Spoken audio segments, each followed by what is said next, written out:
नमस्कार दोस्तों, आपका स्वागत है हमारे चैनल कहानियों के दौर में।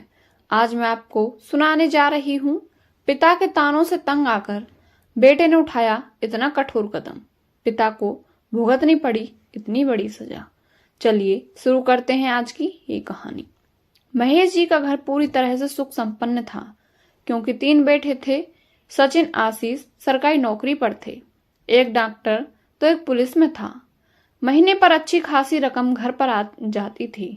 इतना रुपया पाकर महेश जी का दिल खुशी से झूम उठता था। परंतु जैसे ही उसकी नजर जीतू पर पड़ती, वैसे ही उसकी हंसी गम हो जाती और वह अनपढ़ बेटे को कोसने लगता था, क्योंकि वह चाहता था कि जीतू भी अपने भाइयों की तरह पढ़ लिख कर सरकारी नौकरी करे। परंतु महेश जी के अथक प्रयास से भी जीतू का मन पढ़ाई में न लगा। अब तो आलम यह था कि हर रोज जीतू को गाली देना और घर का सारा काम जीतू से ही करवाना, यह सब महेश जी की आदत में शुमार हो चुका था। जब कभी भी कोई व्यक्ति अपने बेटे की नौकरी लगने की खबर महेश जी को सुनाता, तो महेश जी का गुस्सा जीतू पर दोगुना फूटता था। जीतू की अब यही दिनचर्या बन चुकी थी कि खेत से चारा काट कर लाना और मशीन से काट कर जानवरों को डालना और घर का खाना भी बनाना और शाम को महेश जी के पैर दबाना। इतना करने के बावजूद भी उसे इनाम में गालियां मिलती थीं, परंतु फिर भी उसके मुंह से कभी भी महेश जी के खिलाफ एक शब्द नहीं निकलता। जब कभी भी वो ज्यादा उदास होता तो अपनी माँ की फोटो को गले से लगाकर बहुत रोता, जो 2 साल पहले ही गुजर चुकी थी। एक दिन महेश जी कुर्सी पर बैठे अखबार पढ़ रहे थे कि तभी सतीश एक मिठाई का डब्बा लेकर वहां आया और महेश जी को वह मिठाई का डब्बा दिया। यह देखकर महेश जी का चेहरा तिलमिला उठा, क्योंकि महेश जी बहुत ही ईर्ष्यालु व्यक्ति था। किसी और की खुशी उससे बर्दाश्त नहीं होती थी, इसलिए कोई भी व्यक्ति उसे अपनी खुशियों में शामिल नहीं करता था। महेश जी ने भौहें चढ़ाकर कहा, क्या बात है सतीश, आज तू बहुत मिठाई बांट रहा है। आखिर इस खुशी का कारण क्या है? क्या कोई लॉटरी लग गई है? सतीश ने कहा, बात यह है भैया, आज मेरे बेटे की पुलिस में नौकरी लग गई है। महेश जी ने सतीश को अचरज भरी निगाहों से देखते हुए पूछा, क्या कह रहे हो तुम? बेटे की नौकरी लग गई है? वही बेटा जो 12वीं में लुढ़कते लुढ़कते बचा, वो आज पुलिस वाला बन गया है। अरे हमें तो विश्वास ही नहीं होता है कि उसकी नौकरी भी लग सकती है। सतीश ने नर्म भाव से कहा, हाँ भैया, उसकी ही नौकरी लग गई है। बस सब ऊपर वाले की कृपा है, आज मेरा बेटा पुलिस वाला बन गया। इसी खुशी में आज हम लड्डू बांट रहे हैं। तब जीतू भी वहां आ चुका था। सतीश ने जीतू को देखकर डब्बे में से एक लड्डू निकालकर जीतू को देते हुए कहा, बेटा आज बड़ी खुशी की बात है, तुम्हारा दोस्त मोनू आज पुलिस वाला बन गया है। यह सुनकर जीतू खुशी से झूम उठा और खुश होकर सतीश से पूछा, क्या काका, सच में मेरा दोस्त पुलिस वाला बन गया है? तभी महेश जी ने जीतू को घूर कर देखा तो जीतू झटपटा कर एक कोने में खड़ा हो गया। महेश जी ने आंखें गुरेज कर जीतू की तरफ देखते हुए कहा, देख लो, एक वो है जो पुलिस में लग गया और एक तू जो भैंस चराता है। अरे कितनी बार तुझको समझाया कि पढ़ ले, तूने मेरी हरगिज न मानी। अरे तू तो बस इस धरती के लिए बोझ है, इससे ज्यादा और कुछ नहीं, समझा? सतीश को यह देखकर जीतू पर तरस आ गया। उसने नरम स्वर में महेश जी से कहा, अरे भैया, क्यों बुरा भला कह रहे हो जीतू को? अरे उसका मन पढ़ाई में नहीं लगा तो नहीं लगा, इस तरह आप इसे बुरा भला क्यों कहते रहते हो? आप अगर मेरी मानो तो आपने जीतू की शादी करा दो। घर में बहू आएगी तो आपका भी ख्याल रखेगी और जीतू का भी ख्याल रखेगी। महेश ने जीतू की तरफ देखा और फिर सतीश से कहा, अरे इस अभागे को कौन ब्याहेगा अपनी बेटी? इससे शादी करने से पहले वो अपनी बेटी को जहर न दे दे। सतीश ने प्रत्युत्तर में कहा, अरे क्यों नहीं, हमारे साले की बिटिया है रीति, आप अगर राजी हो जाओ तो रिश्ते की बात आगे चलाएं। महेश जी ने सतीश की बात को नकारते हुए कहा, नहीं नहीं, वह तो बिल्कुल अनपढ़ है और मैं इसी अनपढ़ को बड़ी मुश्किल से बर्दाश्त कर पा रहा हूँ, उसे कैसे कर पाऊंगा? सतीश ने जवाब दिया, अरे आप भी कमाल करते हो। अब जीतू जितना पढ़ा लिखा है उतनी ही पढ़ी लिखी बिटिया मिलेगी। मेरी मानो तो फिर एक बार सोच लो। बिटिया बहुत कमेरी है, घर का सारा काम अकेले ही कर लिया करेगी। महेश जी ने कहा, अरे ऐसे तो इसका ब्याह कब का हो चुका होता। अरे हम अपने घर में अनपढ़ लोगों को तो बिल्कुल भी बर्दाश्त नहीं कर पाएंगे। और तुम इसकी चिंता छोड़ो, ये तो है ही धरती का बोझ, पड़ा पड़ा खाता रहता। कभी कभी तो हमें लगता है काश ये हुआ ही ना होता, तो मेरे दिल को बड़ी तसल्ली मिल जाती। सतीश ने महेश जी को समझाते हुए कहा, ऐसा मत बोलो, लड़का सयाना हो चुका है, कहीं आपकी बातों में आकर कुछ उल्टा सीधा कर लिया तो। महेश जी ने जवाब दिया, अरे कर ले जाके तो क्या फर्क पड़ेगा, हम पर अरे हमारे दो पट्टे कमा रहे हैं। अरे कल मरे तो आज मर जाए, कम से कम धरती का बोझ तो कम होगा। महेश जी की एक बात जीतू को अंदर तक तोड़ रही थी। आज उसकी हिम्मत जवाब दे चुकी थी। आज उसने अपने जीवन को खत्म करने का अंतिम निर्णय ले लिया था।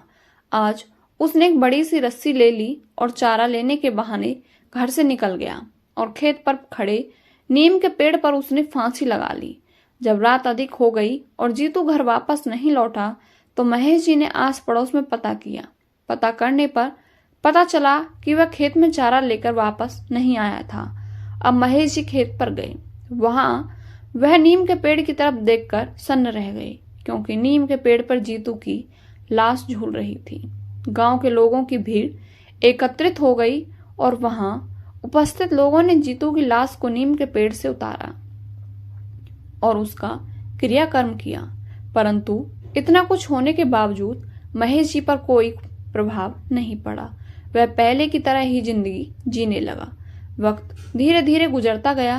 अब उसके दोनों बेटों की शादी हो चुकी थी। जो बेटा डॉक्टर था उसकी पत्नी भी डॉक्टर, और जो बेटा पुलिस में था उसकी पत्नी पुलिस वाली। समय के साथ साथ महेश जी की उम्र काफी ढल चुकी थी। उसके हाथ पैर उसका साथ नहीं देते। कोई भी काम करने पर उसकी हाँ भी फूल जाती। बड़े बेटे ने शहर में एक अस्पताल खोल लिया और दोनों मियाँ बीवी शहर में रहने लगे। कुछ दिनों बाद छोटे बेटे की भी पोस्टिंग दूसरे शहर में हो गई, तो उसने अपनी पत्नी की भी पोस्टिंग उसी शहर में करवा ली। अब दोनों ही मियाँ बीवी जाने की तैयारी में जुट गए। तभी महेश जी वहां आकर के अपने छोटे बेटे आशीष से कहा, बेटा, बड़े बेटे और बहू तो हमें छोड़कर चले गए, अब तुम लोग भी जा रहे हो, हम अकेले यहाँ कैसे रहेंगे। बेटा ऐसा करो, हमें भी अपने साथ लेते चलो। आशीष ने प्रत्युत्तर में कहा, बापू आप जानते तो हैं शहर का वास्ता है, अभी लोग खुद किराए पर रह रहे हैं और आपको कैसे रखेंगे। वैसे भी बापू हमारे पास ये इतना बड़ा घर इसी किसके हवाले छोड़कर जाएंगे। महेश जी ने निवेदन किया, बेटा इतने बड़े घर से मैं अकेला रहकर क्या करूंगा। अरे मुझसे तो कुछ किया भी नहीं जाता, मेरी देखभाल कौन करेगा। आशीष ने महेश जी को समझाते हुए कहा, बापू अब चिंता मत करो, मैं इस घर को बेचकर शहर में एक नया घर ले रहे हैं, बस वह यहाँ से घर बेचेंगे और वह नया घर खरीद लेंगे। हाँ बापू, यही 2-4 दिन में सेठ जी इस घर को खरीदने आएगा, आप घर के कागजात पर साइन कर देना और सेठ से 3 लाख रुपए भी ले लेना और शहर चले आना, और जब शहर पहुंच जाओ तो ये रहा मेरा नंबर, हमें कॉल कर देना, मैं तुम्हें लेने आ जाऊंगा। आप चिंता मत करो, बस 2-4 दिन की बात है। और फिर आशीष महेश जी को अपने गले से लगाता है और उनके पैर छूकर वहां से चला जाता है। आज इतने बड़े घर में महेश अकेला था। जब उसे भूख लगी तो उसने रोटी बनाने के लिए आटा गूंदा। बूढ़े हाथों में इतनी जान कहाँ थी कि जो आटा भी सही से गूंदा जाए। आज उसे अपने बड़े बेटे जीतू की याद रह रहकर आ रही थी। यादों का सैलाब जब ज्यादा हो गया तो उसे अपनी आंखों के सामने जीतू का अक्स नजारा लगने लगा। वो जीतू का आटा गूंदना और रोटी बनाना, एक एक करके सभी दृश्य उसके आंखों में तैरने लगे। उसकी बूढ़ी आंखों में आज आंसू छलक उठे और मन में सिर्फ एक ही आवाज निकल रही थी, काश आज मेरा अनपढ़ होता तो उसकी शादी होती और एक अनपढ़ बहू इस घर में आती। कम से कम वो अपने घर में तो रहती और खाना बनाती। जीतू मेरा घर का सारा काम करता और मैं पहले की तरह ही कुर्सी डालकर बैठ कर अखबार पढ़ता। परंतु अब सपनों को देखने से होने वाला क्या है। जो कुछ उसने किया आज वो उसके सामने था। 2-4 दिन यूं ही गुजर गए और वो भी दिन आ गया जिस दिन सेठ ने रुपए देने के लिए कहा था। सेठ ने घर के कागज पर साइन कर लिया और महेश जी को 3 लाख रुपए दे दिए। रुपए मिलते ही महेश शहर जाने की तैयारी कर ली और महेश ने आशीष को फोन करके सब बता दिया कि वो बस स्टैंड पर उसका इंतजार करेंगे। कहे मुताबिक महेश वहां पहुंच गए और बैठकर आशीष का इंतजार करने लगे। तभी वहां आशीष आ गया और महेश जी के पास आकर कहा, बापू आप पैसे लाए हो ना, मुझे दे दो। वो जो मैंने नया घर खरीदा है उसका मालिक अभी रुपए मांग रहा है। अगर मैंने उसे अभी रुपए नहीं दिए तो वो अपना घर किसी और को बेच देगा। महेश जी ने रुपयों का बैग झट से रुपए आशीष को दे दिया। आशीष ने रुपए लेकर महेश जी से कहा, बापू आप यहीं बैठो, मैं सेठ को भी रुपए देकर आता हूँ। और आशीष अपने बापू को वहीं बैठाकर रुपए लेकर वहां से चला गया और महेश जी वहां बैठकर उसका इंतजार करने लगे। समय धीरे धीरे काफी बीत चुका था, परंतु आशीष अभी तक वापस नहीं आया था। शाम होने को थी। महेश जी बहुत ही चिंतित था कि आशीष अभी तक नहीं आया। उससे रहा नहीं गया तो उसने एक राहगीर से वही फोन नंबर लगाया जो उसे आशीष ने दिया था, परंतु फोन भी स्विच ऑफ आ रहा था। अब महेश जी की चिंता और भी अधिक बढ़ चुकी थी। वो हताश बैठा ही हुआ था कि तभी उसे एक मोटरसाइकिल आते हुए दिखाई दी जिस पर आशीष बैठा हुआ था। वह दूर से ही आशीष को आवाज लगाने लगा, परंतु आशीष महेश जी को पास से देखता हुआ निकल गया। आज आशीष ने उसे बहुत बड़ा धोखा दे दिया था जिसकी उम्मीद महेश जी को बिल्कुल भी न थी। अब महेश जी वहां बैठकर रोने लगा। अब अंधेरा काफी ढल चुका था। महेश जी के पास 100 रुपए थे जो उसके घर वापस आने के किराए के लिए उपयुक्त थे। महेश जी बस में बैठकर घर आ गया। घर क्या, गांव आ गया, क्योंकि अब घर तो सेठ का हो चुका था। अब उसके पास घर नहीं था तो रात को अकेले गांव की चौपाल पर बैठकर काफी देर तक रोता रहा। फिर अपने आंसू को पोंछ उठा और हाथ में एक रस्सी लेकर उसी नीम के पेड़ के पास गया जहां जीतू ने आत्महत्या की थी।